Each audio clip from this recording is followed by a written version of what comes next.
Hoje nós daremos continuidade a essa série de mensagens que nós estamos pregando às quartas-feiras, as cartas que Jesus Cristo enviou através de João às igrejas da Ásia Menor, as igrejas que estão escritas no livro do Apocalipse. Amém?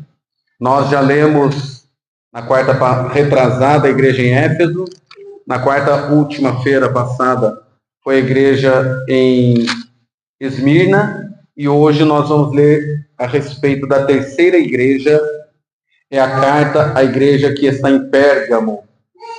Amém? Está aqui em Apocalipse, o capítulo é 2, o versículo 12. Apocalipse 2, 12. Glórias a Deus. Aleluia. Amém? Serão 7 quartas-feiras, 7 mensagens. Cada quarta-feira nós estamos meditando sobre uma das igrejas. E estas cartas são aplicáveis às nossas vidas, à igreja, à sociedade, à família, a mim e a você. Diz assim a palavra do Senhor: ao anjo da igreja em Pérgamo, escreve: estas coisas diz aquele que tem a espada afiada de 2 gumes. Conheço o lugar em que habitas, onde está o trono de Satanás, e que conservas o meu nome e não negaste a minha fé. Ainda nos dias de Antipas, minha testemunha, meu fiel, o qual foi morto entre vós, onde Satanás habita. Tenho, todavia, contra ti algumas coisas, pois que tens aí os que sustentam a doutrina de Balaão, o qual ensinava Balaque a armar cilada diante dos filhos de Israel, para comerem coisas sacrificadas aos ídolos e a praticarem a prostituição. Outro sim. Também tu tens os que da mesma forma sustentam a doutrina dos nicolaítas. Portanto, arrepende-te. E se não, venho a ti sem demora, e contra eles pelejarei com a espada da minha boca. Quem tem ouvidos, ouça o que o Espírito diz a igrejas. Ao vencedor, dar-lhe-ei o maná escondido, bem como lhe darei uma pedrinha branca, e sobre essa pedrinha escrito um nome novo, o qual ninguém conhece, exceto aquele que o recebe. Amém? Oremos. Pai Santo, Deus fiel, Senhor querido e verdadeiro, lemos a Tua palavra, demos crédito à Tua voz, e queremos, Senhor, aprender e praticar a verdade do Evangelho. Orienta, capacita, ilumina, instrui, direciona a Tua igreja. E que, segundo a verdade da Tua palavra, nós possamos viver de maneira agradável diante dos Teus olhos. E cada dia mais nos aproximando da promessa maior, que é a vinda, a salvação, o arrebatamento. Prepara a Tua igreja. Exorta, disciplina, cuida, lava, limpa, repreenda todo o mal e nos fortalece, para que nós possamos, Senhor, junto de Ti, receber o prêmio da coroa divina e da salvação eterna. Fica com a Tua igreja e que o Espírito Santo fale melhor em cada coração. Amém? A terceira igreja que João escreve a mando de Jesus fala sobre a igreja com o nome, a igreja em Pérgamo. Pérgamo é o nome da cidade, né? E assim também se torna o nome dessa igreja, a igreja em Pérgamo. E a ordem foi a mesma de sempre. Ao anjo da igreja, escreve: Pérgamo, entre as cidades da Ásia Menor, como nós lemos nas 2 quartas-feiras anteriores, ela não tinha a mesma grandeza comercial, né, que as outras 2 cidades anteriores tinham, como Éfeso e como Esmirna, que eram polos comerciais devido às suas rotas marítimas, né, que as favoreciam. Pérgamo já não tinha esse privilégio. Mas não quer dizer que Pérgamo também era uma cidade que não tinha os seus atrativos. Por exemplo, Pérgamo era conhecido entre as cidades como um centro cultural daquela época. Além disso, Pérgamo era famosíssima por ser conhecido pela sua intelectualidade. E em Pérgamo, na cidade de Pérgamo, existia na época, a segunda biblioteca mais famosa e mais grande em volumes de livros no mundo. Ela só perdia para a famosa cidade de Alexandria, no Egito. E depois de Alexandria, vinha Pérgamo, nessa região, que tinha uma coleção de livros, uma grandeza, né, de livros, ali, né, meus irmãos, componentes que a tornavam conhecidíssima no mundo. Por isso ela era um polo cultural tremendo. E a palavra Pérgamo também ela deu a derivação àquilo que nós conhecemos e muitas vezes até, né, relatos bíblicos foram escritos em pergaminho. O nome pergaminho, né, que vem ali, ele foi escrito, né, e ele foi desenvolvido, aliás, nessa cidade, né, na cidade de Pérgamo. Eles ali usaram essa estratégia de escrever em pedaços de couro de animais, em forma de folhas, né, e ali eles escreviam e conservava-se muito mais do que o antigo papyrus, que era de origem vegetal, que veio lá do Egito também, né? E depois de muito tempo, o pergaminho ganhou, né, uma notoriedade muito mais vasta e abrangente por poder conservar melhor os escritos que ele estava do que o próprio papyrus, né? Então ele se tornou isso. Então vem essa derivação da palavra, né, da cidade de Pérgamo, o pergaminho, que ali foi inventado também, e assim nós conhecemos até o dia de hoje. Amém? Entrando na palavra, aqui no versículo 13, o Senhor vai dizer nessa carta: conheço o lugar em que habitas, onde está o trono de Satanás. Que palavra que o Senhor começa a relatar a respeito da cidade em Pérgamo, a essa igreja, aonde o próprio Senhor, o próprio Mestre está dizendo: olha, eu conheço o lugar onde vocês estão situadas geograficamente, a cidade, porque aí o Senhor está dizendo, está o trono de Satanás. Ali na cidade de Pérgamo, como em todas aquelas cidades antigas, tinha alguns templos pagãos. Os mais conhecidos, templo de Zeus, né, místico, deus grego. Templo de Atenas, também, né, muito conhecido. E tinha um outro templo ali que também era muito conhecido, que era o templo de Esculápio, um deus que eles chamavam deus curandeiro, ou o deus da medicina, aonde ali que surgiu aquilo que até hoje é patenteado nos umbrais, nas roupas, né, nos jalecos de todo aquele que exerce a medicina. Aquela serpente que é o símbolo, né, da medicina, vem lá dessa época aqui.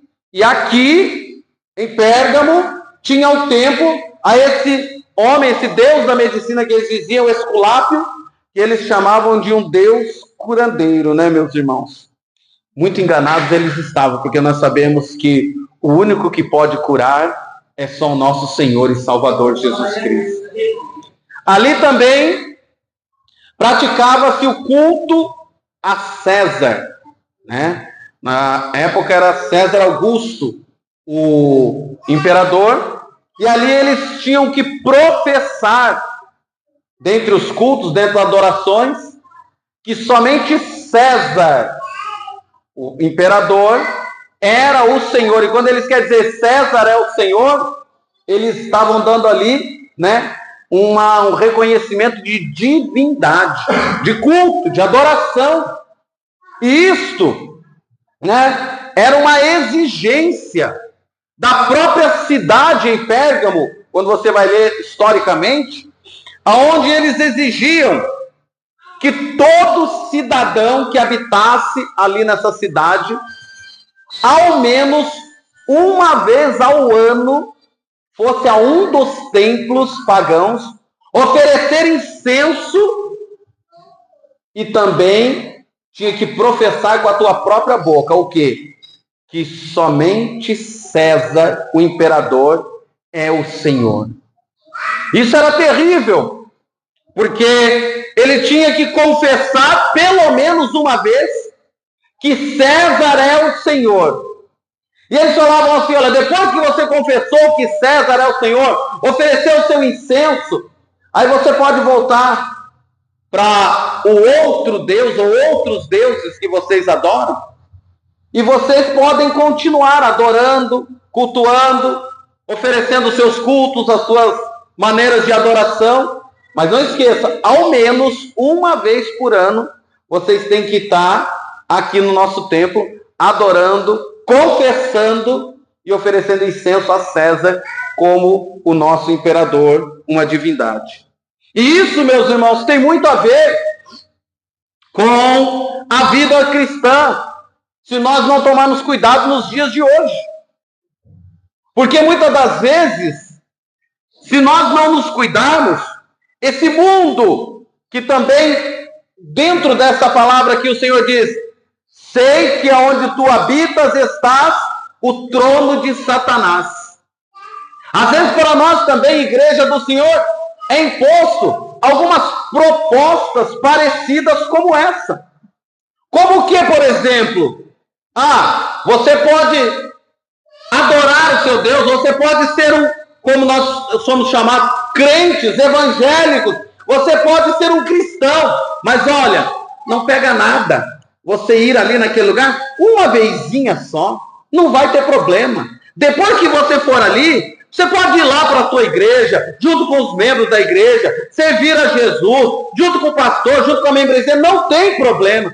Olha, não tem problema nessa saidinha aqui, a gente beber uns gorozinhos, você encher a cara só uma vez. Depois você volta para o seu culto, volta para a adoração. Não tem problema você dar só um traguinho, um peguinha de vez em quando, ou lá, depois você volta para o seu culto. Não tem problema você dar aquela puladinha, aquela escapadinha, depois você volta para o seu culto. É mais ou menos isso que acontecia em Pérgamo. Amém? Eles diziam, olha, não importa a quem vocês adoram, o importante é que ao menos, no mínimo, uma vez ao ano, vocês têm que vir e se prostrar e adorar e cultuar a César, o imperador, como Deus. Mas nós, igreja do Senhor, sabemos, meus irmãos, que só tem um Senhor, um só Deus, um só Salvador, é Jesus Cristo sobre tudo e sobre todos. Amém? Então, quando a Bíblia fala aqui, olha, conheço o lugar em que habitas, onde está o trono de Satanás. Esse trono não é exatamente uma cadeira, né, meus irmãos, um monumento onde o mal fica sentado ali. Não é isso que ele está falando. Ele está falando de um sistema. Ele está falando, meus irmãos, ali, de uma forma de pensar, de viver, até mesmo o calendário, amém? Mundano, que envolve, que muitas das vezes impulsiona e atrai, se não tomar cuidado, até mesmo o povo de Deus, porque é tudo pensado, feito, gerado, produzido, né, meus irmãos, para enganar, para nos, vamos dizer, se não tomar cuidado, enfeitiçar, para as pessoas olhar e dizer, não tem nada a ver. Amém? Então, é nessa sociedade que a igreja de Pérgamo estava inserida. É nessa sociedade que essa igreja de Pérgamo está inserida, onde Jesus vai dizer, sei que aí está o trono de Satanás. Mas veja, meus irmãos, sabe qual que é a fúria do inimigo? Sabe qual que é a fúria do Satanás naquela época e ainda é no dia de hoje? É que mesmo com todo esse sistema mundano, com esse calendário, mesmo com todas essas propostas, e às vezes até algumas exigências, sempre teve e tem um povo que não se prostra diante de Satanás. Sempre teve um povo que quando meus irmãos falarem, vamos ali, é só uma vez, faça isso, é só uma vez, depois você volta. Sempre tem alguém que diz, eu não compartilho, eu não compactuo, nessa mesa eu não sento, porque eu sirvo a um Deus exclusivamente a Ele, e Ele tem ciúmes de mim, e não está para servir ao Senhor, meus irmãos, sendo parcial, sendo metade crente ou metade mundano, metade santo e metade profano. Ou nós somos, ou não somos. Mas o inimigo, ele não tem problema nenhum em te dividir, em me dividir. Se nós, meus irmãos, uma hora estivermos dentro da igreja, estivermos tomando Santa Ceia, e daqui a pouco lá fora, onde quer que seja na nossa história, na nossa vida, fazendo aquilo que é desagradável aos olhos do Senhor. Essa era a proposta daqueles homens para a sociedade e até mesmo para a igreja. Por isso que o Senhor vai dizer, conheço o lugar em que habitas, onde está o trono de Satanás. Mas ele vai dizer, vírgula, olha o elogio que o Senhor está fazendo. Pois tu conservas o meu nome e não negaste a minha fé. Aleluia! E aqui ele vai dar um exemplo, amém? De um homem chamado Antipas. Mas antes de falar desse exemplo, eu só quero falar, né? Olha, conheço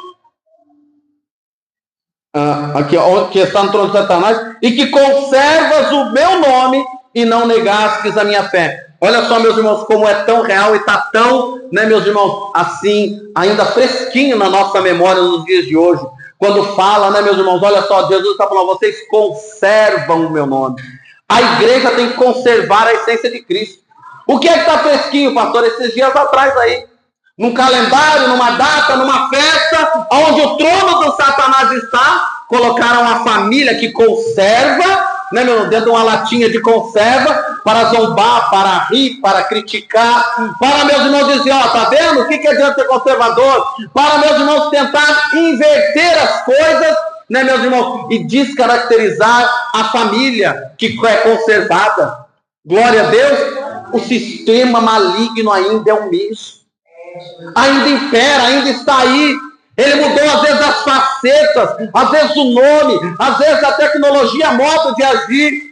Mas para você, meus irmãos, que conserva na pureza, na verdade, na santidade, na presença do Senhor, o inimigo, volta e meia, sempre vai usar o sistema, o mundo, o calendário, as festas, a cultura, para tentar forçar a igreja, para tentar forçar a tua casa, a tua família, meus irmãos, a abandonar a fé, a negar o nome de Jesus, ou então a andar, meus irmãos, um pé dentro, um pé fora, nem é quente, nem é frio. Nós aceitamos dividir você com a igreja.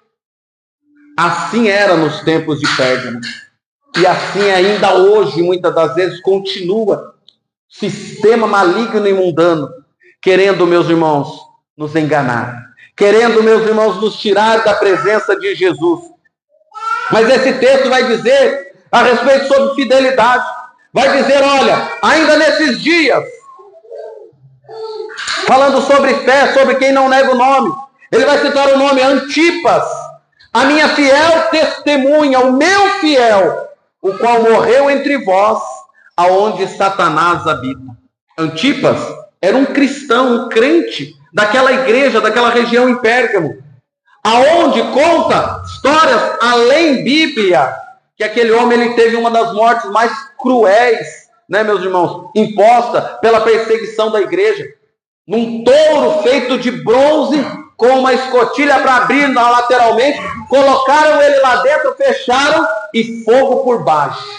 Ele morreu, não sei se foi cozido, queimado dentro daquele touro de bronze, né, meus irmãos? Mas não negava o nome de Jesus Cristo.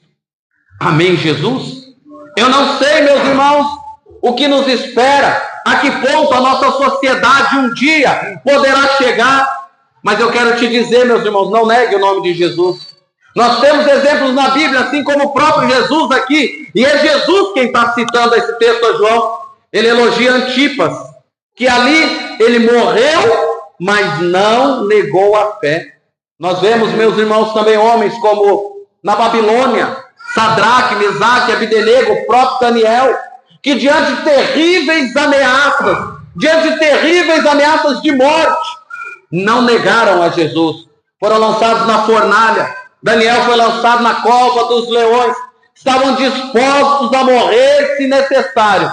Mas uma coisa eles não fizeram: não venderam a sua fé, não se prostraram diante de ídolos, não adoraram ao rei, ao homem mais do que ao nosso Deus. Não, meus irmãos, deixaram de prosseguir uma vida de oração como Daniel. Não cederam ao sistema e ao trono de Satanás, que também imperava ali na Babilônia. Por isso, igreja, a fidelidade, ela é dita dentro dessa igreja, dessa pregação em Pérgamo, e ela ainda se faz necessário nos dias de hoje, porque a fidelidade do homem e da mulher de Deus, ela nos aproxima, ela, meus irmãos, nos fortalece, ela mostra o valor da igreja, e Satanás fica terrivelmente furioso, né, meus irmãos, contra aqueles que são fiéis. Aí eu te pergunto, nós somos fiéis? Fiéis até que ponto?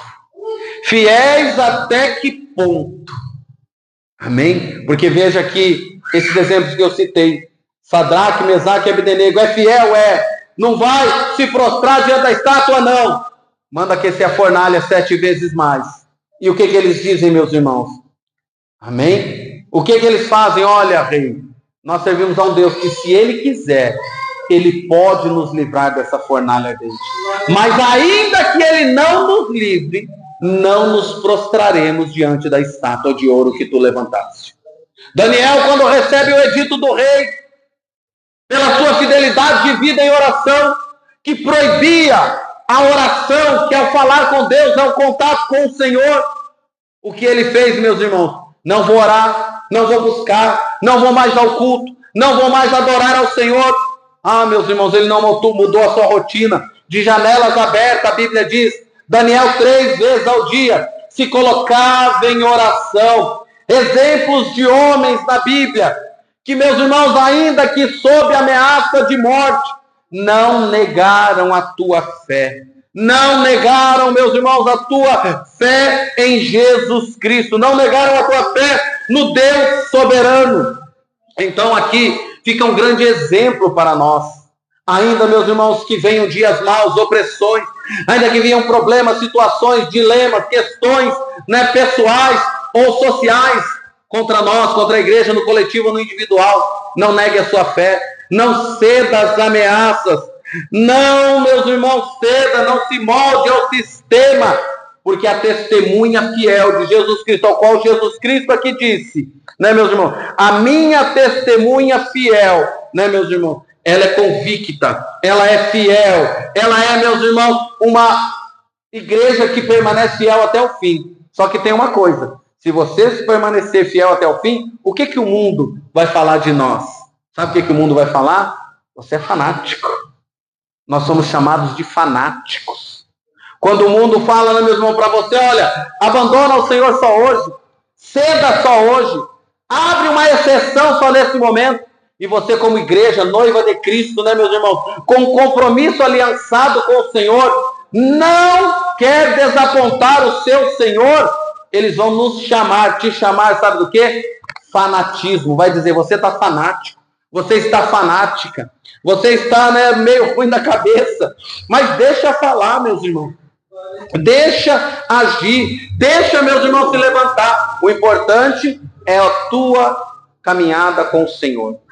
Existem duas formas do inimigo tentar derrubar o povo de Deus. Sempre foi, é e vai ser assim. A estratégia do maligno é assim. Qual é, pastor? O inimigo, ele se levanta, meus irmãos, com muito estrondo, com violência, com arruaça, né, meus irmãos? Ele se levanta, né, meu irmão, fazendo barulho, ataques, perseguições, sabe? Coisas assim notórias. É como vento contrário, é como tempestade, é como fogo. É terrível, meus irmãos, sabe? Coisas terríveis. Fazendo barulho. Mas quando ele vê que a igreja, que o cristão, que a família permanece fiel, permanece em oração, permanece, meus irmãos, buscando e não cede, ou seja, ainda que o leão ruja como um leão, que o inimigo ele imita um leão buscando quem possa tragar, você se permanece como resistente. A igreja é a resistência. E não é na minha força nem na tua, mas é na força do Espírito Santo. É assim que parte dessa igreja em Pérgamo permanecia. É assim que parte dessa igreja em Pérgamo, dos seus membros e frequentadores, resistiam como resistência. Não ceder, não se entregar, não baixar a guarda. E assim, meus irmãos, o inimigo, o que ele faz? Ele também vai deixar de nos atacar? Não. Se ele vem com o rugir do leão, se ele vem com o bramar do urso, se ele vem, meus irmãos, com toda aquela aparelhagem que faz barulho, da maneira que ele puder, mas você é uma igreja que resiste, você é um povo que permanece, sabe como que ele vai fazer? Aí que está a questão de orar e vigiar. Às vezes a gente pensa, agora ficou tudo calmo, agora ficou tudo tranquilo, o inimigo partiu, ele não volta mais, eu venci o inimigo. Cuidado, redobre as suas atenções, porque o mesmo inimigo, ele é sagaz, ele é astuto, ele é estrategista. E como ele vem às vezes, depois de tentar com barulho, com arruaça, com ameaças, com gritos, agora ele vem, meus irmãos, com o famoso sapatinho de algodão. Ele vem com uma voz doce que nem o mel, palavras agradáveis, propostas aparentemente maravilhosas. Aquele que antes queria te derrubar na violência, na força, agora ele vai tentar nos derrubar como? Com, meus irmãos, floreios, com ludíbrios, com enganações sutis. Porque se ele não nos derruba, meus irmãos, pela força, pelo grito, pelas ameaças, ele vai tentar nos derrubar, meus irmãos, pela sutileza e pela sagacidade. E assim tem sido na história. Nós vemos às vezes que grandes guerreiros do Senhor, homens que não cederam à violência, aos inimigos, representando ali, né, meus irmãos, por povos gigantes, guerras, né, e batalhas terríveis, às vezes caíram, meus irmãos, na sensualidade. Caíram, meus irmãos, no momento em que estava mais tranquilo e pacífico. Caíram, meus irmãos, numa conversa mansa. Caíram, meus irmãos, à roda de uma mesa, onde tudo parecia estar tranquilo. Por quê, meus irmãos? Porque não vigiaram nesse momento. Porque não se atentaram nesse momento. Porque, meus irmãos, acharam que tinham vencido, que tinham, meus irmãos, já, né, meus irmãos, agora que estava tranquilo, ultrapassado a barreira. Aí o inimigo às vezes vem com um convite, às vezes vem com uma proposta, às vezes, né, meus irmãos, vem de uma maneira ou de outra. E assim foi, por exemplo, o que está escrito aqui. Olha o que o Senhor diz, depois aqui no versículo 14. Tenho todavia contra ti. Primeiro ele elogia a fé daquele povo que estava resistindo os ataques, a violência, né, a brutalidade, alguns até sendo mortos mesmo, né, mesmo literalmente. Aí o Senhor vai dizer, ó, mas tenho porém contra ti algumas coisas, pois que tens aí alguns, não é todos, mas uma parte, que sustentam a doutrina de Balaão. Os irmãos lembram de Balaão? Lá no livro de Números, quando o povo do Senhor estava em busca da terra prometida. Se eu não me engano, Números 21, 22 ali, vai contar a história de Balaão. Balaão, a própria Bíblia aqui resumidamente vai dizer, ó, era aquele que ensinava Balaque, o rei dos Moabitas, a armar cilada diante dos filhos de Israel. Olha qual era a cilada, agora não é guerra, não é briga, o que que é? Para comerem coisas sacrificadas a ídolos e praticarem a prostituição. Não é guerra, não é lança, não é espada, não é carruagem, não é fogo. É comida, irmão. É alimento. Só que tipo de alimento? É um banquete, é uma mesa. Isso pode ser literal ou simbólico.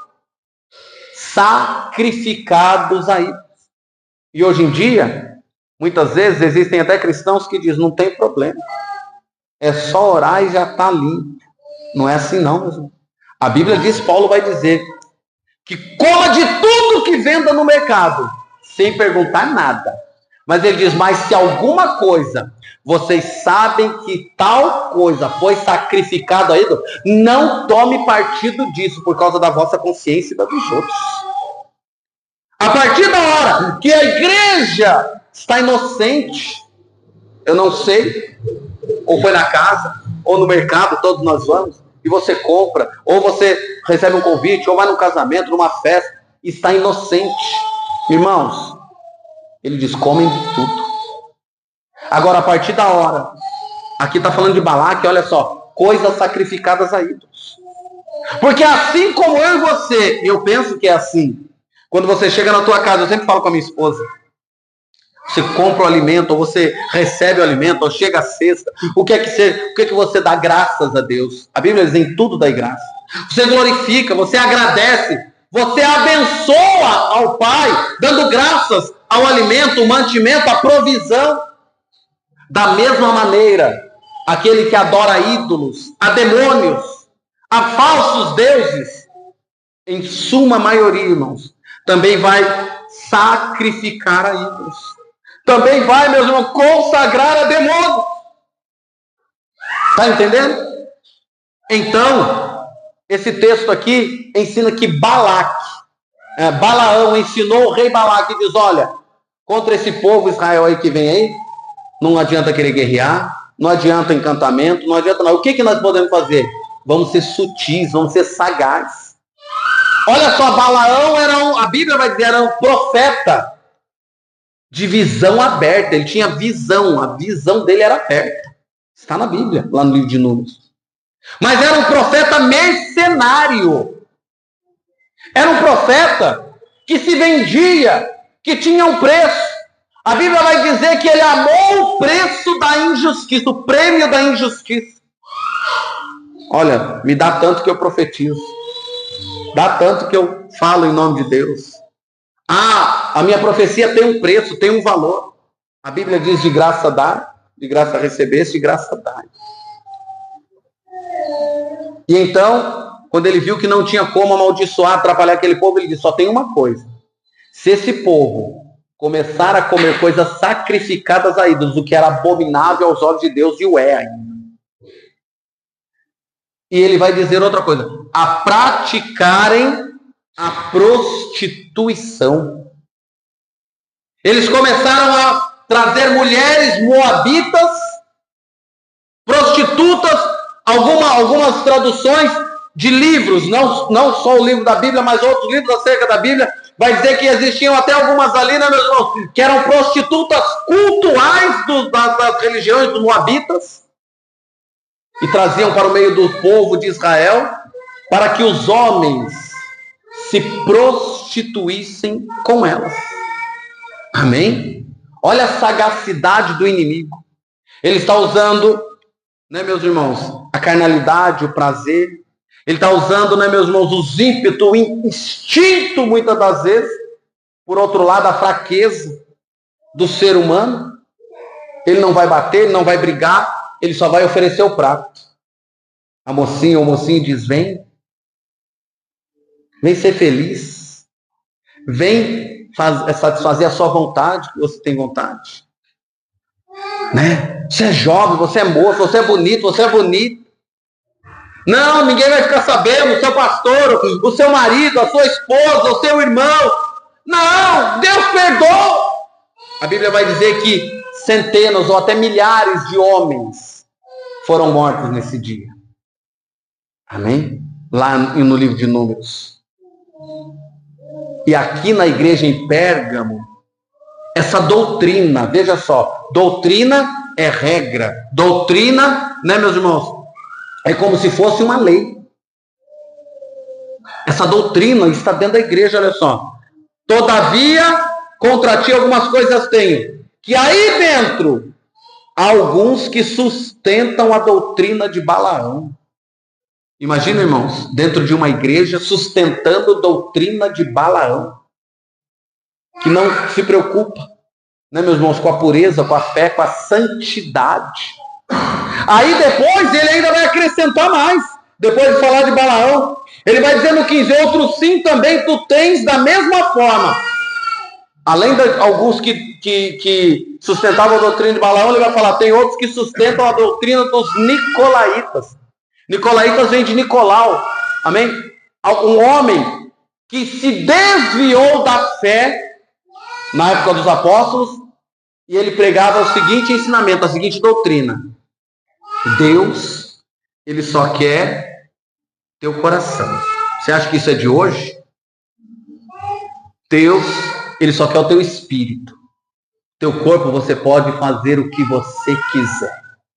Se deleite nos prazeres, se deleite nas suas vontades, nos seus ímpetos, nos seus instintos. Fica tranquilo, se Deus está no teu coração e a tua alma espera nele, com o teu corpo vale tudo. Essa era a doutrina de Nicolau, muito próxima e parecida com Balaão, esses nicolaítas. Tanto que em Efésios, a igreja de Éfeso, também o Senhor vai dizer, ó, tem alguns aí que andam no caminho dos nicolaítas. O Senhor diz assim, ó, prova e repreende esse povo aí. E agora de novo, no caminho dos nicolaítas. Porque, meus irmãos, uma coisa é bem clara no Evangelho. Deus não quer só o meu e o teu coração. E eu sempre prego e digo quando eu tenho oportunidade, não é fácil, mas é. Deus não quer muito de nós, Ele só quer tudo. Ele quer o teu coração, Ele quer a tua alma, Ele quer a tua mente, o teu espírito, Ele quer o teu corpo. Amém? A Bíblia vai dizer, ou não sabeis vós que o vosso corpo, agora estou falando de corpo, é o templo onde habita Deus. E Deus não habita em templos imundos. Amém? Em outro texto ele vai dizer, aquele que destruiu o corpo, Deus o destruirá naquele dia. Então nós devemos conservar o nosso corpo limpo, puro, íntegro, para o encontro com o Senhor. Tanto é que a promessa daqueles que estiverem vivos, ele diz, aqueles que estiverem vivos, ele não vai descartar o seu corpo. O que ele diz? Seu corpo será transformado. E os mortos? Se ele só quer alma e espírito, por que ele não pega só alma e espírito? Ele diz, e os mortos ressuscitarão em corpo. E depois de ressuscitar, serão transformados e juntos com os vivos, subirão no arrebatamento. O corpo é importante. Tanto é que quando Cristo ressurreto, agora num corpo diferente, um corpo ainda não glorificado, mas um corpo ressurreto, um corpo ressuscitado, ele vem para os seus discípulos e diz assim, ó, toquem em mim, vejam se um espírito tem osso e carne como eu tenho. Lembra dessa fala de Jesus? Mas era um corpo igual ao nosso? Não. Porque ele estava aqui, ele passava a parede, aparecia do outro lado, e a matéria já não o limitava mais. Porque era um corpo ressurreto. E depois se tornou glorificado quando entrou em glória. Amém? E é isso que acontecerá conosco. Nós seremos transformados e glorificados junto com Ele. Porque se com Ele vivemos, com Ele morreremos, com Ele ressuscitaremos e com Ele reinaremos eternamente. Mas existem doutrinas ainda, meus irmãos, que permeiam pela sociedade, por este mundo onde está o trono de Satanás. Isso tem entrado em muitas igrejas e ensinos. E dizendo, olha, Deus só quer o teu coração. Seja feliz. Você não precisa negar a nada. Sendo que uma das coisas que Jesus nos ensinou é o quê? Quem quiser vir após mim, faça o que tem vontade e depois eu resolvo lá no final. Ele não disse isso, irmão. Ele disse, quem quiser vir após mim, negue-se a si mesmo. Tome a sua cruz. Cruz é símbolo de sacrifício. Tome a sua cruz e siga. Amém? Se Jesus pagou um preço que nós não poderíamos pagar, meus irmãos, pela salvação de toda a humanidade. Para mim e para você também chegar lá, meus irmãos, cada um tem que tomar a sua cruz. Negar a si mesmo. Para que nós possamos chegar lá. E esse é o plano divino. E esse é o plano da salvação. E aqui na igreja em Pérgamo, essas doutrinas estavam permeando ali. E o Senhor está repreendendo, exortando, disciplinando, trazendo a palavra.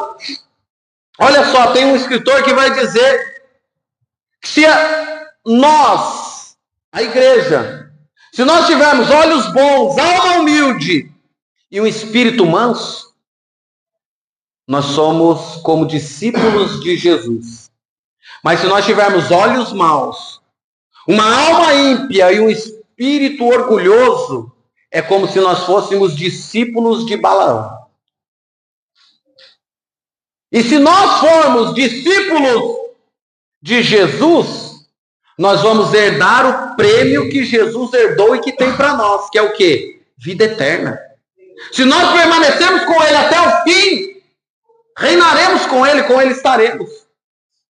Mas se nós, meus irmãos, andarmos, e essa orientação que o Senhor está dando, na doutrina de Balaão, dos Nicolaítas, nós também receberemos o prêmio, a recompensa que Balaão recebeu o quê? Morte e condenação, e morte eterna. Então é aqui, eu entendo, que se define aonde qualquer pessoa passará a eternidade. A Bíblia diz: a todo homem é dado o direito de nascer e viver, e depois disso morrer uma única vez. E depois de morte, ressurreição e juízo eterno. Ninguém volta com mais uma segunda oportunidade, é só aqui. Entendeu? E aí que está o mistério da vida. Porque ninguém sabe o momento, o dia, a hora de duas coisas. Nem o dia da nossa morte e nem o momento em que Jesus virá. Amém? Não importa se é moço, se é de meia idade, se é já de idade avançada. Quando você vai, no cemitério tem cova e caixão de tudo quanto é tamanho. Desde o branquinho do bebezinho até, meus irmãos, do centenário. Amém? E eu não falo isso para colocar pânico, medo, incerteza em ninguém, mas para que nós podemos viver hoje como se Jesus voltasse amanhã. E amanhã, como se ele voltasse no dia seguinte, buscando melhorar e estar sóbrios, atentos e vigilantes a cada momento, para que não sejamos pegos desapercebidos. Porque assim também a vinda do Senhor virá, e será repentina. A Bíblia diz que nem o filho sabe, somente o pai o dia. E ele vem, não tardará, igreja. Nós estamos vendo rumores de guerra, calamidades, pragas, pestes, a natureza enfurecida, a sociedade corrompida. Amém? Isso é sinais da vinda de Jesus. Está tudo preparado. O cenário está pronto.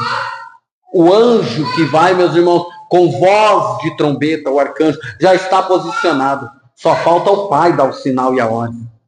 É Deus exercitando a sua longanimidade para muitos que ainda faltam se achegar. Mas para você e eu, e para qualquer um que ainda está aqui dentro, meu irmão, permaneça. Busque mais, ore mais, consagre mais, santifique mais.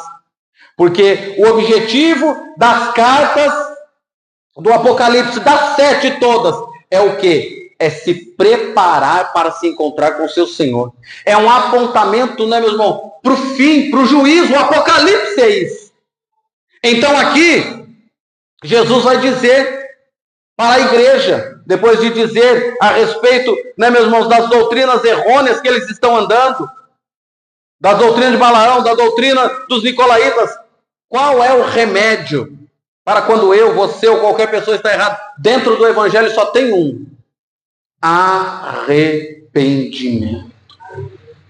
O remédio é aquilo 16. Portanto, Jesus vai dizer: arrependa-se. Se não houver o arrependimento, não tem como o Senhor, meus irmãos, mudar a história de ninguém. Não tem como essa pessoa, meus irmãos, entrar nas fileiras que vão ao céu. O arrependimento, ele é individual. O arrependimento, meus irmãos, tem que ser pleno, totalitário. Arrependimento é diferente de remorso. Remorso, você tem medo da consequência daquele mal que vai te causar. O arrependimento é mudança de rota. Se eu estava indo para a direita, eu me arrependi, eu vou para a esquerda. Se eu estava indo para a esquerda, eu me arrependi, eu vou para a direita. Isso é mudança. Isso é arrependimento. Arrependimento é aquilo que eu não faço mais. É aquilo que eu falava, não falo mais. É aquilo que eu amava e praticava, dou a quem doer, não vou mais. Isso é arrependimento, é mudança. Amém? Agora o remorso não. O remorso, a pessoa deixa por um tempo, por causa, meus irmãos, do medo da consequência. Mas quando o tempo vai passando e as oportunidades vão vindo e ele viu que não teve uma consequência, ele volta de novo para o mesmo caminho. Ele volta de novo para o mesmo problema. E assim vive. No vai, não vem, no faço, não faço, no tom e no tom, pé dentro e pé fora. Isso é remorso, é medo da consequência, mas não se arrependeu. Amém? Aí Jesus, o remédio, ele vai dizer: arrependa-se, porque senão eu venho a ti sem demora e pelejarei com a espada da minha boca. É interessante que aqui ele fala sobre a espada, e lá no versículo 12, quando iniciou, ele fala: essas coisas escreve aquele que tem a espada afiada de 2 gumes. E aqui no versículo 16 ele vai dizer: se não se arrepender, eu venho a ti e pelejarei com a espada da minha boca. O que é essa espada da boca de Jesus, irmãos? Está bem claro quando você lê a palavra. Amém? A espada é a própria palavra. Amém? A espada da boca de Jesus é a espada de 2 gumes. É a palavra poderosa dele, com o seu poder de operar aquilo que ele der a ordem. A Bíblia vai dizer, em certo momento, que Jesus vai dizer assim, se eu não me engano é no livro de João, ele vai dizer assim: eu não vos condeno, mas já tem quem vos condena, é a palavra. Amém? Você quer ver naquele dia que nós chegarmos diante do Senhor e qualquer criatura. Por isso que o evangelho tem que ser pregado. Por quê? Porque o evangelho é a palavra. Ninguém vai poder chegar naquele dia diante do Senhor e vai dizer: eu não ouvi. Amém? Por isso que ele não volta enquanto o evangelho não foi pregado a toda criatura. Por quê? Porque ele diz assim, ó, a palavra é quem vai condenar. Se está escrito que é para fazer e não fez, é a palavra que vai determinar. Se está escrito que é pecado e permaneceu pecado, e pecado sempre vai ser pecado, é na palavra que vai determinar, não é a minha regra, a sua, ou do governo ou da sociedade. Se você lê na palavra e diz que é pecado, irmão, é pecado. Amém? Se é na palavra que nos ensina o critério, a caminhada e como chegar até lá, é a palavra que vai determinar.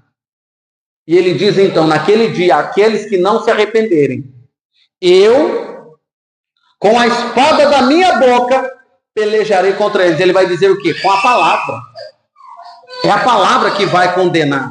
É a palavra que vai absolver. Então, meus irmãos, por isso que o Senhor diz, passarão céus e terra, mas a minha palavra não vai passar. A palavra é o alimento. A palavra é a luz. A palavra é lâmpada. A palavra, meus irmãos, é o próprio Espírito Santo, que é o inspirador e o autor da palavra aqui, nos guiando, nos conduzindo, nos mostrando, meus irmãos, como chegar lá. E quantos negligenciam a palavra, não valorizam a palavra, não têm prazer na palavra. Ame a palavra, viva a palavra, deguste a palavra, aprenda da palavra, exercite a palavra, pratique a palavra. Porque naquele dia ninguém vai poder chegar, meus irmãos, diante do Senhor e falar, mas Senhor, ele vai dizer, está escrito. Essa é a espada da boca do Senhor, a palavra. A palavra absolve, a palavra condena. A palavra traz vida, ou para aquele que não obedeceu a palavra, morte. Amém? E aqui ele termina fazendo promessas. Isso é maravilhoso. Quem tem ouvidos para ouvir, ouça o que o Espírito diz às igrejas. Ao vencedor, dar-lhe-ei do maná escondido. Essa é a primeira promessa, irmãos. Amém? Tem algo escondido da parte do Senhor que é especial para quem vencer e chegar lá. Quando a Bíblia fala do maná escondido, de certa forma, e ilustrativamente, nós podemos falar que o maná é o pão do céu. E nós sabemos que o próprio Jesus, em João, ele vai dizer, eu sou o pão do céu, eu sou o pão da vida. Amém? Ele vai dar do maná escondido. Né? Esse maná escondido, meus irmãos, é um prêmio, é algo que está oculto à maioria dos homens, mas que está reservado para o vencedor. E o Senhor te chamou para ser um vencedor, uma vencedora. Amém? Através dos ensinamentos bíblicos e chegar lá. Lá o prêmio não é só para quem chegar como o prêmio daqui. Aqui só ganha o prêmio primeiro, segundo e terceiro lugar. Os demais não. Né? Você vê na São Silvestre lá, milhares de pessoas, bonito, né? Corredores. Mas quem ganha o prêmio? Só o primeiro, o segundo e o terceiro. Os outros só cruzam a linha de chegada, mas não tem premiação. Mas lá na glória, o vencedor não é quem chegar em primeiro, não é quem chegar em segundo, é quem chegar. Por isso que ele vai dizer, porque aqui os primeiros serão os últimos serão os primeiros. O importante é cruzar, meus irmãos, essa linha deste mundo para a eternidade. Se nós chegarmos lá e entrarmos lá, e o nosso nome estiver no livro da vida, você já é um vencedor, uma vencedora. Está entendendo? E ele diz, terá o direito a um maná escondido.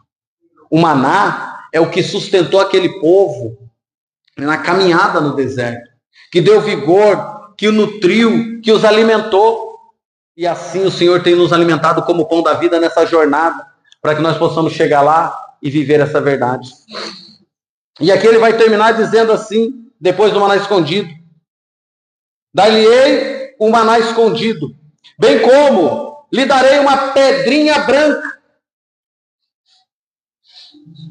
Essa pedrinha branca, eu estava lendo alguns historiadores, e eles dizem que nessa época, mais ou menos da igreja aqui, a pedrinha branca tinha alguns simbolismos. Por exemplo, num julgamento, em algumas culturas, aonde tinha a condenação, mas tinha também a absolvição. E naquele julgamento, naquele sinédrio, naqueles, meus irmãos, lugares ali, quando a pessoa era absolvida, o juiz, ele tinha uma pedrinha escrito absolvido, e aquela pessoa recebia aquela pedra branca. Para que todos os outros da sociedade que viram que ele estava ali passando por um processo, e ainda estava em dúvida se ele foi condenado, ou se aquela pessoa andava com uma pedrinha branca, escrito pelo juiz, pelo magistrado, absolvido. Tem muito a ver, meus irmãos, com a nossa caminhada. Amém? Que aquele que for em glória com Cristo, aquele que for o vencedor, receberá uma pedrinha branca. Ou seja, você está absolvido de toda a condenação do mundo. Existia também uma outra possibilidade da maneira que era usada a pedrinha branca. Todo escravo que depois de um longo tempo de serviço, ou não sei de que maneira, conseguia a sua liberdade.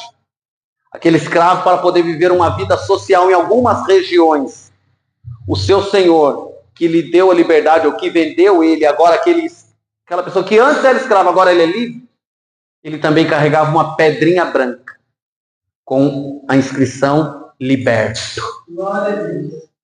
E se alguém encontrasse aquele escravo, que naquela época tinha escravidão, falava, você está fugindo, ele apresentava aquela pedrinha branca, que era como, meus irmãos, um abre-portas, um desimpedimento para ele poder viver e andar e ir e transitar a sua vida tranquila em sociedade.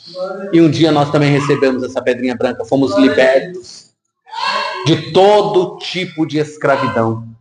E a terceira forma que eles usavam essa pedrinha branca naquela cultura antigamente era quando, ou em algumas corridas, competições, ou entre alguns lutadores, como até alguns gladiadores na época. Então, quando ele vencia o seu opositor, ou vencia aquela disputa, ele recebia, entre alguns prêmios, uma pedrinha branca, que simbolizava, é o vencedor, ele venceu o seu adversário. E quando o Senhor diz, meus irmãos, que nós receberemos uma pedrinha branca, também aplicando isso em nós, é como se ele está dizendo, é a garantia de que vocês venceram o seu adversário, a saber, Satanás, o adversário das nossas almas.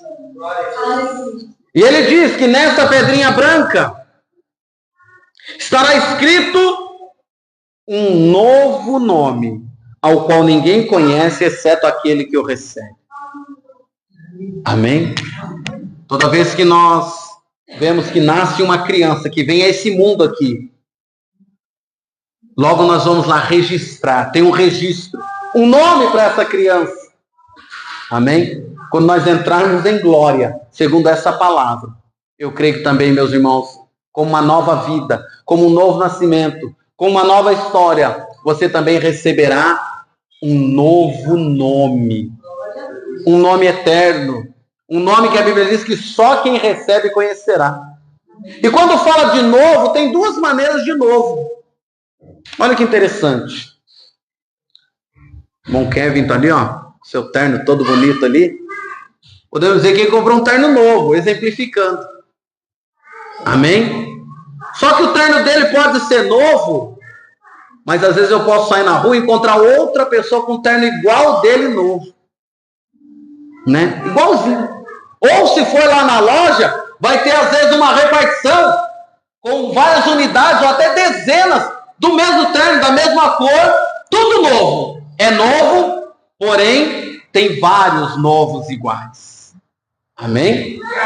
Aqui a Bíblia está dizendo que vai ter um novo nome ao qual ninguém conhece, exceto aquele que o recebe. É novo, mas a Bíblia está falando que é exclusivo. Ninguém vai ter igual. Então existe um novo da terra aqui que podemos igual, por exemplo, carro. É um carro novo, mas tem várias versões iguais. Ah, é uma roupa nova, é um tênis novo, mas tem vários iguais, é réplicas. Agora existe um tipo de novo que é inédito. Sabe quando você vê uma coisa e fala, nunca viu, não existe, é único, é exclusivo, é inédito. É esse que é o novo nome que o Senhor está dizendo. Quando ele diz, darei um novo nome, ao qual ninguém conhece, exceto aquele que receber. O nome, amém? A identificação sua em glória vai ser exclusiva. Além de ser novo, exclusivo, inédito. Só você terá. É uma inscrição que o Senhor vai colocar só para ti, só para mim, só para nós, só para todos aqueles que chegarem lá. E aqui termina essa carta em Pérgamo, onde o Senhor tem essa mensagem maravilhosa para aquela igreja. Amém? E quando nós vemos falando sobre novo, você vai ver que a Bíblia, no Apocalipse, ele fala sobre a Nova Jerusalém. Ele fala sobre nova canção que nós vamos cantar no céu. Ele fala sobre novos céus e nova terra. E aqui o Senhor está falando sobre um novo nome. O céu é lugar de coisas novas. Novos céus, nova canção, amém? Um novo dia. E você e eu teremos um novo nome. Por isso, igreja, eu afirmo dentro dessa palavra. Custe o que custar, vale a pena permanecer fiel. Custe o que custar, venha o que vier, aconteça o que acontecer. Esteja atento às propostas do inimigo, às sutilezas do inimigo. O trono do Satanás está aí no mundo. Diante dos calendários, do sistema, das festas, né, meus irmãos? Existem doutrinas de todo tipo no mundo. Sabe o que a igreja tem que fazer? Fica com a palavra. Amém. Não distraia da palavra. Não troque a palavra por nada. É aqui que contém o caminho da vida eterna. E se nós permanecermos fiel nela, não seremos desapontados. Porque o Senhor cumprirá a sua palavra e em breve irá buscar a sua igreja. E se você crê nisso e recebe essa palavra, aplauda ao Senhor Jesus Cristo.